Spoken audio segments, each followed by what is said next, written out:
afraid of the dark, are you?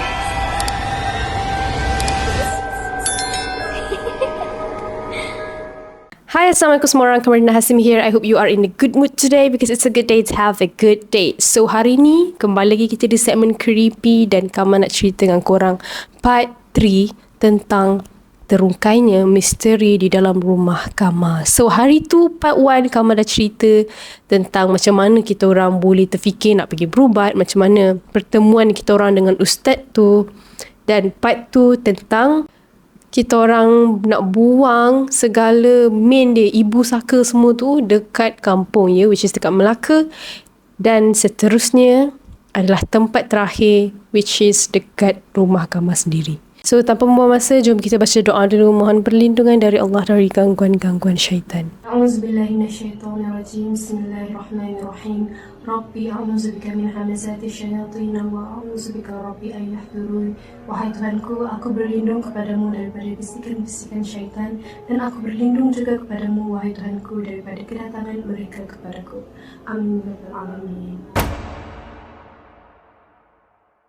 So ceritanya start daripada dekat Melaka hari tu lah Masa tu dah pukul 12 nak ke 1 macam tu, barulah settle kejadian dekat rumah tu. Tapi tiba-tiba ustaz nampak ada satu lagi benda tau. Ada satu lagi benda yang mengekori. Dia tak hilang-hilang, ada ikut je dengan diorang waktu tu. Rupa-rupanya ustaz panggil, akak baju hijau tu ada lagi tu benda tu. Akak baju hijau tu waktu tu adalah kakak Kama. Okay, kakak Kama yang pernah kena rasuk. Kama post video waktu berubat dengan tim Prai tu kan. Kakak Kama yang tu kena ada benda ikut dia tau. Tahu tak benda apa korang? Pocong. Pocong weh. Ustaz tu memang direct cakap lah tu pocong kat belakang dia kata macam tu kan. Pocong tu mengekori kakak Kama entah dari mana tak tahu. Lepas tu sampai je dekat KL kan. Ustaz tu tanyalah, petang tadi ada pergi mana-mana tak? Waktu nak maghrib macam tu.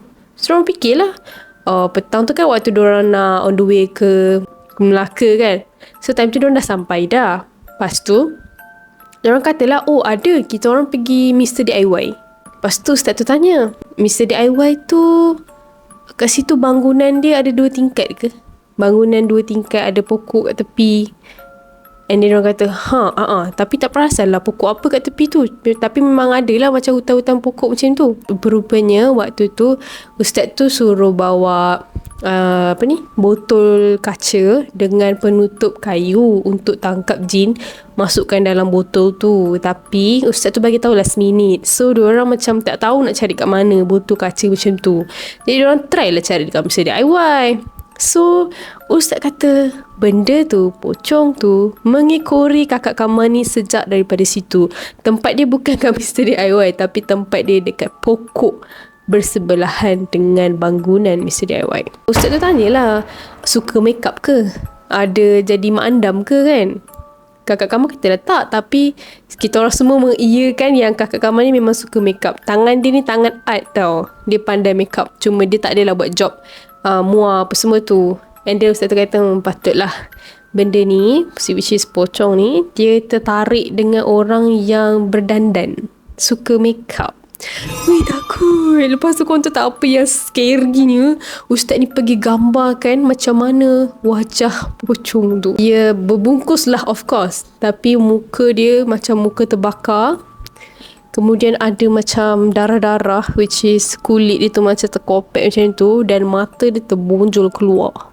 Memang dia menyerupai sosok yang ngeri lah. Tapi benda tu bukan kat belakang tau. Benda tu dah inside kakak Kama. Kama tak tahulah macam mana benda tu boleh terjadi kan. Tapi ustaz tu kata benda tu dah ada dalam badan kakak Kama. Cuma dia bukan merasuk lah. Tak tahulah macam mana tu. Tapi Alhamdulillah lah ustaz tu dah tak nampak dah unsur-unsur sihir dekat kakak Kama tu. Sebab dulu kan dia kena sihir pemisah. So Alhamdulillah dah sihir tu dah tak ada, dia tak hantar balik lah ke kakak Kama. Cuma tu lah tiba-tiba pula lah the entity mengekori kan. Sebab tu lah sebenarnya diorang perasan dah. Sebelum ustaz tu bagi tahu, perangai kakak Kama tu dia berubah tau sejak diorang balik daripada Mr. DIY tu.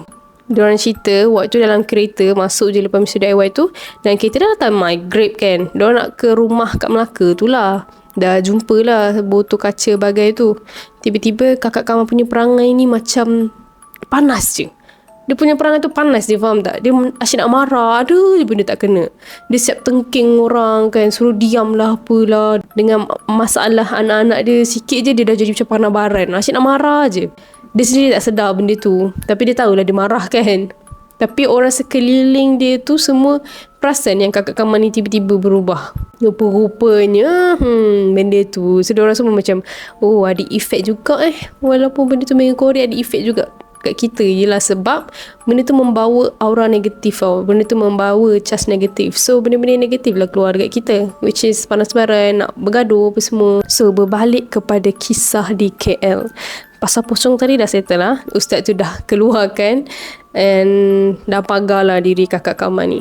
So masa ustaz tu masuk rumah kat KL ni, Alhamdulillah, ustaz kata ustaz makin nampak cahaya dan makin ringan berbanding dengan pertama kali ustaz tu masuk dalam rumah ni. Pertama kali ustaz masuk dalam rumah ni kan, macam cerita dekat part tu, ustaz tu kata memang rasa berat dan gelap rumah ni. Bukan secara kata apa, zahir dengan mata kita dengan mata ustaz yang Allahualam hijabnya sampai tahap mana, tapi itulah apa yang ustaz nampak kan. Lepas tu ustaz tu check lah badan ayah Kamal kan, scan. Oh Alhamdulillah, ustaz tu kata dah separuh. Benda dekat ayah Kamal ni dah separuh hilang. Lagi separuh je ustaz ni nak buang. Dan benda ni adalah sign yang baik lah, sign yang positif. Maksudnya ayah ada buat something tau. So ustaz tanya lah, ada buat amalan apa-apa ke? Korang tahu tak apa yang terjadi sebelum tu? Kan Kamal ada berubat dengan perai apa semua kan. Lepas tu ada yang berolah TV bagi apa hadiah barang-barang perawatan, minyak apa semua daripada Edika Yusof. Benda tu berkesan tau. Ayah Kamal pun amalkan apa yang Ustaz Edika tu suruh buat. Baca ayat 7 penjuru tu, baca surah Yasin yang ayat ke-9 tu. Memang ayah Kamal cuba, hari-hari lah Kamal nampak ayah Kamal setiap hari baca-baca kan apa yang ustaz tu suruh amalkan. And Alhamdulillah benda tu efektif. Sebab ustaz yang lain pun kata memang separuh dah hilang. Memang benda tu macam daripada kebaikan lah, daripada diri sendiri tau. Diri sendiri kita yang berusaha, diri sendiri yang cuba kuatkan bentengan diri dengan ayat suci Al-Quran. So kita rasa macam lega sangat sebab pertama kali ustaz tu scan, memang dekat badan ayah Kamal berat sampai melibatkan nyawa. Okey, tu ustaz tu kata kita jangan percaya sangat dengan jin kan. Jin tu kata kalau ustaz tu bawa benda tu keluar akan mati kan. So ustaz tu macam lega lah, Alhamdulillah ni senang je ni, lagi separuh ni saya boleh buang, dia kata. So kita pun Alhamdulillah. Tapi apa yang membuatkan kita orang ni jadi worse, which is selepas kejadian tu Kamal kena rasuk lah, macam-macam gangguan lagi lah. Yang kakak Kamal dia mimpi ni tau, mimpi dokong bayi, which is bayi tu dia tak kenal siapa bayi tu, but dia macam newborn baby and dia tengah dokong. Itu macam petanda saka lah sebenarnya. Lepas tu mak Kamal pergi bagi tahu ustaz tu, ustaz ni anak saya ni hari tu kena rasuk macam histeria pula dekat office dia. Sudah. Kamu macam alamak.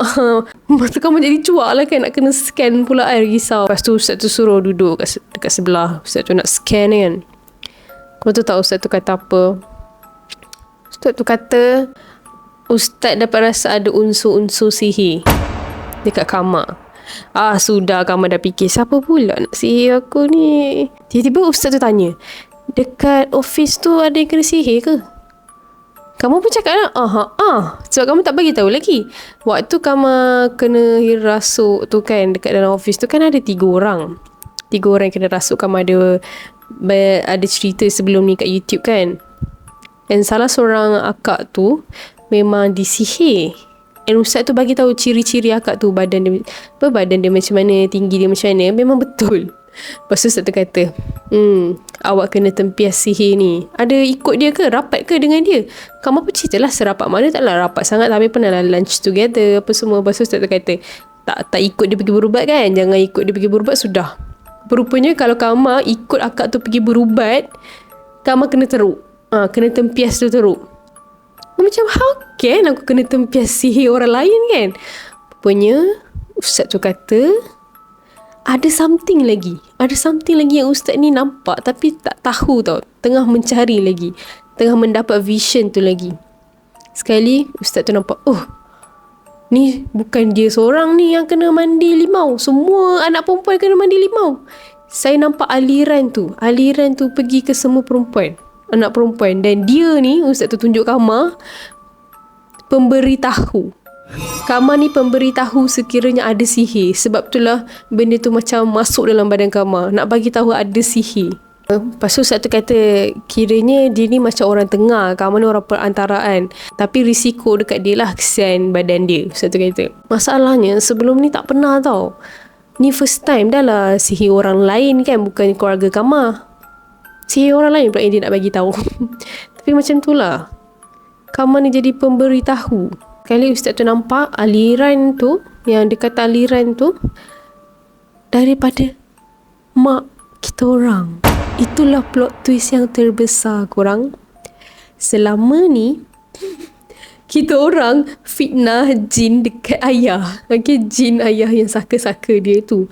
Rupa-rupanya belah mak Kama bukan ada satu saka. Dia ke saka, dia macam Ustaz tu kata penjaga tau. Bukan ada satu tapi jadi tiga penjaga ya. Cuma Ustaz tu tak nak rungkai lebih-lebih lah, sebab Ustaz tu kata tak apalah, kita buang je, tak payah nak tahu lebih dalam. Sebab memang kita orang tak nampak langsung salah silah sebelah mak ni. Ustaz tu adalah bagi tahu nampak macam belah siapa kan, tapi kamu tak adalah nak bagi tahu korang, sebab kita orang pun sendiri tak mendalami nak tahu benda tu, tak ada nak further investigate. Asalkan benda tu keluar, kita orang tak ada terikat dengan mana-mana jin, mana-mana ikatan, mana-mana perjanjian, Alhamdulillah sudah. Lepas tu Ustaz tu ada tanya mak Kama, ada rasa apa, berat tak badan, sakit tak belakang ni? Mak Kama kata memang ada, lagipun mak Kama ada darah tinggi. Ustaz tu kata benda tu lah, benda tu membebani selama ni, membebankan kat mak Kama selama ini. Dan rumah yang Ustaz ni pernah cakap, rumah ini dijaga rapi oleh jin. Rupanya daripada penjaga belah mak Kama ni lah. Sebab rumah ni pun memang rumah pusaka belah mak Kama tau. Rumah ni dah lama sangat. Kama pernah cerita kat korang kan, dulu ini adalah quarters askar, tapi rumah teres tau. Dulu kawasan-kawasan ni semua orang-orang askar dulu. Depan tu kubur kan. Sekarang dah tak jadi, dah lah quarters askar, dah jadi rumah biasa lah. So memang nak kata rumah ni dah berapa tahun dah terbina. Ustaz tu pun kata rumah ni sebenarnya ada penunggu, dijaga rapi. Tapi jaga rapi dari mana, wallahualam. Cuma Kama pernah teringat lah, ada satu kes ni dulu lah, waktu tu Kama kecil lagi kan. Ada pernah pencuri nak masuk, dia buka tingkap tau, tangan dia tu hulu. Dulu ada meja makeup tau dekat tingkap dululah. So pencuri tu masukkan tangan, dia nak capai barang kemas yang ada dekat makeup tu. Malam tu tak tahu macam mana Mak Kama boleh terjaga. Mak Kama ternampak tangan tu masuk nak raba meja makeup tu tau. Sekali terkeluar daripada mulut Mak Kama suara yang menyeramkan. Mak Kama pun kata tak tahu kenapa, Mak Kama nak jerit tau, macam pencuri macam tu kan, tapi tak terkeluar tau. Dia jadi macam keluar suara yang menyeramkan, macam macam tu lah. Seram, aku tak boleh nak copy balik benda tu. And then pencuri tu lari. Dia lari korang, terus dengarlah bunyi tu kan. Lepas dia lari tu baru Mak Kama macam kejutkan ayah Kama semua. Ayah Kama pun dengar suara Mak Kama tiba-tiba macam tu. So adakah itu penjaga? Adakah itu yang dimaksudkan menjaga rapi? Tak tahulah. Tak tahu dia menjaga dari segi apa tau. Ustaz tu kata memang penjaga ni memudaratkan lah. Walaupun kita macam nampak positif kan, saya positif, memang bagus lah ada security guard, tak payah bayar kan. Tapi dia memudaratkan. Yelah kita macam bergantung dengan jin, still lah syirik kan.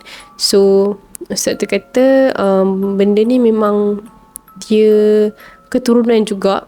Dia akan menurun, mencari tuan juga. Dan dia sedang aim antara kita orang 4 perempuan ni. So sebab tu Ustaz tu kata nampak aliran tu tau. Alhamdulillah Ustaz tu buang lah 3 penjaga tu. Ustaz tu macam dia buang benda-benda yang main dulu tau. Benda-benda yang kuat, yang utama dulu. So belah ayah kamar dah tarik keluar, belah mak kamar dah tarik keluar. Lepas tu Ustaz tu kata, tu ada HR kat dapur tu, saya nak pergi tangkap HR. Kita beli HR apa kan? Rupanya hantu raya. Ada hantu raya kat dapur. Rupanya kat dapur tu tempat dia. Kau tahu kan, hantu raya tu Ustaz tu gambarkan sosoknya dia menyerupai seekor macam gorila. Dia macam mawas kan. Dia berbulu hitam macam lembaga besar. Ada dekat dapur. Mata merah. Selalunya hantu raya ni memang jin kafir lah, yang makan darah. Okay, dia nakkan darah sebagai makanannya. So dia memang kena buang. Dia memang pembawa negatif kat rumah ni. Dan apa yang menyeramkan, masa tu Ustaz nak pergi dapur, dia tutup lampu lah. Dia ada tanya kita orang tahu siapa nak ikut. Kalau ada rezeki nampaklah benda tu. Tak ada siapa kan nak berani nak ikut. Waktu tu dah pukul 2-3 pagi kot. Lepas tu Ustaz tu nak tangkap lah, dia nak masukkan dalam botol kan. Ustaz tu punya style, dia tangkap jin masuk dalam botol. Setengah Ustaz dia Islamkan jin tu dengan cara kena berkomunikasi pula kan. Setengah Ustaz dia pancung, dia bunuh terus. Jadi Ustaz ni, setiap perawat tu lain-lain cara dia lah. Ustaz tu pergi dapur, sekali tiba-tiba Ustaz pergi depan balik, dia cakap, dekat belakang tu bilik apa kat belakang sekali yang kat store tu. Cakap kat store. Oh, itu toilet kat belakang kat dapur. Oh, tadi ada sosok perempuan jubah putih, sosok yang Cik Ponti kamu cakap tu, menangis-nangis je. Kalau kita orang ikut Ustaz tu pergi dapur, kalau kita orang tak nampak benda tu, Ustaz tu kata kita orang boleh nampak pintu toilet tu terhempas sendiri. Dia bukan hempas pun, tapi dia macam sebab Ustaz tu kata benda tu tak nak balik, tak nak masuk lah, tak nak pergi. Dia nak stay kat situ, tempat dia dekat dalam toilet tu. Ya Allah, Ustaz tu kata menangis dia. Menangis macam ni.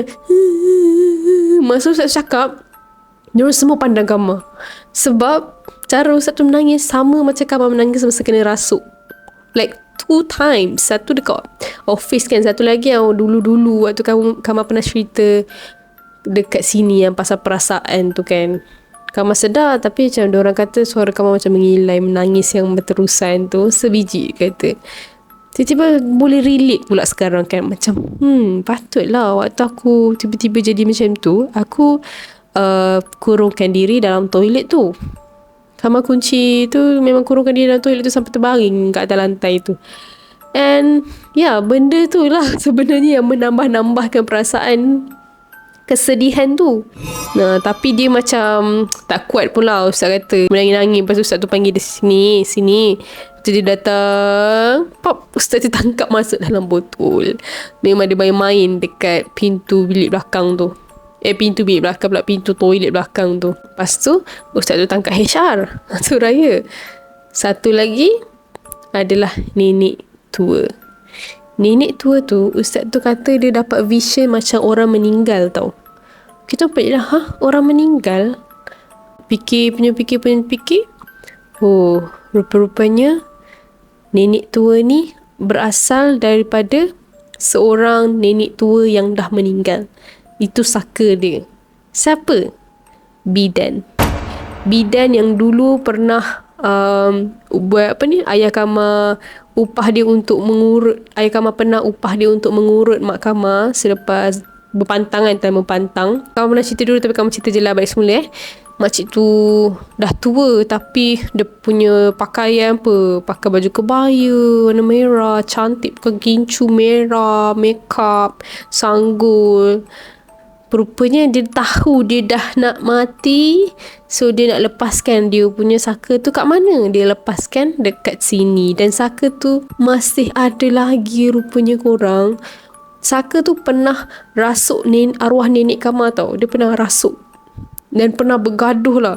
Ayah Kama memang waktu tu berkomunikasi dengan arwah nenek Kama yang tengah kena rasuk tu. Benda tu marah. Dia kata, ni tempat aku, tempat aku. Ni itulah dia sosok-sosok yang kita orang macam terkejut jugalah. Jadi ustaz tu berjaya tangkap. So ustaz tu tangkap lah keempat-empat makhluk tadi tu. Masukkan ke dalam botol. Ustaz tu suruh buang botol tu dekat air yang mengalir.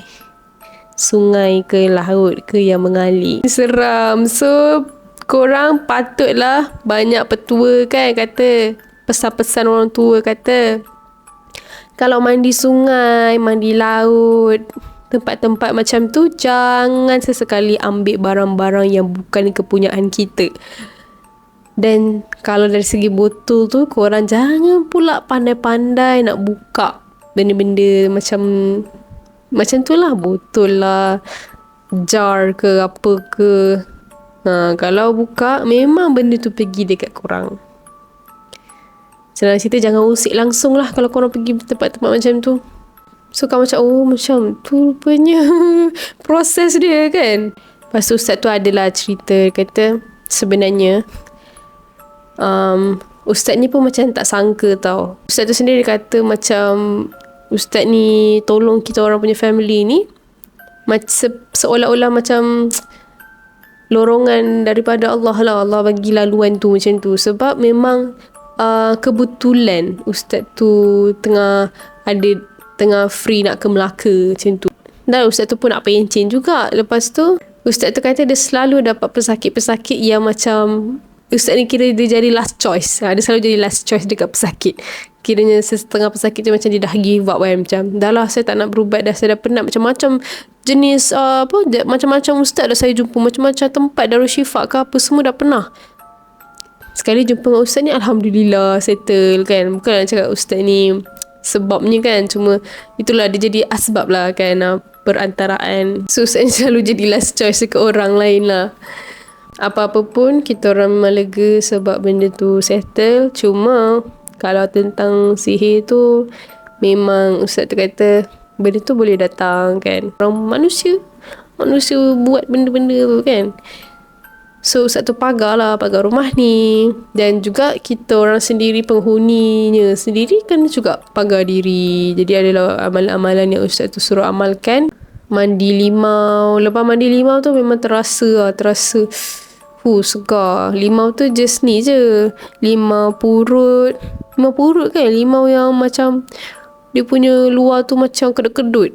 Limau purut, lepas tu garam, and then isi air. Lepas tu masa nak mandi tu baca selawat, Al-Fatihah, berdoa supaya Allah sihatkan tubuh badan ini dan supaya kita boleh beribadat kepada Allah. Nampak tak susunan ayat tu kan? Kita nak tubuh badan kita sihat supaya apa? The only kita hidup di muka bumi ni untuk beribadat kepada Allah. So kita mintalah kita nak sihat supaya kita boleh beribadat kepada Allah. Lepas daripada tu ustaz tu katalah esok kemungkinan akan ada di antara kita orang ni yang akan mimpi ataupun sakit-sakit badan. So ustaz tu kata tak ada apalah, insyaAllah benda tu kan. Dan memang pun lepas tu ayah Kama mimpi, tak tahulah nak cakap mimpi tu pelik ke apa, tapi ayah Kama mimpi macam ada laut tau. Laut tu cantik sangat. Sekali ayah Kama nampak ada macam apa kata boat nelayan macam tu kan. Dia datang. Saya Kama, oh cantik, ada orang. Nak tanya orang tu kan, ni laut apa cantik sangat. Bila ayah Kama pergi tengok, tak ada orang pun dalam boat tu. Tofa yang lain-lain semua okey lah, alhamdulillah lah. Kama pun macam stay kat dalam rumah ni dah tak ada dah rasa vibes negatif tu. Mungkin mindset juga, wallahualam. Tapi dah kurang rasa takut-takut nak masuk bilik, takut-takut nak masuk toilet. So Kama rasa sampai sini je lah video. Kama pun dah tak tahu nak cerita apa. So Kama rasa sampai sini je lah video kita hari ni. Tak minta banyak, just doakanlah kesejahteraan keluarga kami. Doakan kepada kepada siapa yang tengok video ni yang mengalami benda yang sama, jangan putus asa, teruskan berdoa, ikhtiar dan bertawakal, yakin dengan pertolongan Allah. InsyaAllah Allah lorongkan satu jalan lah untuk bebas daripada gangguan jin dan syaitan ni. Dan semoga kita semua dilindungi. Dan semoga kita semua dijauhi daripada perkara syirik. So, thank you dan tengok video ni sampai habis. For those who are new to my channel, don't forget to hit the subscribe button below and turn on the notification bell so that you will not miss any video that I post. See you in my next video. Bye!